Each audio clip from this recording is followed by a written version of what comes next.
Buenas noches, pues otra vez el presidente Donald Trump de los Estados Unidos y sus exigencias.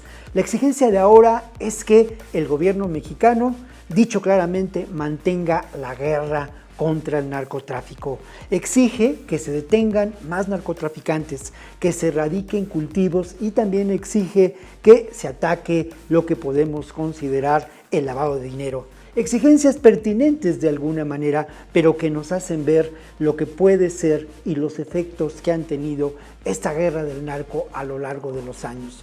Esta exigencia tiene que ver ni más ni menos con lo que podemos considerar la estrategia de seguridad del gobierno de Estados Unidos. La guerra del narco es una guerra implementada desde el complejo militar industrial de Estados Unidos, quien verdaderamente controla los destinos de esa nación.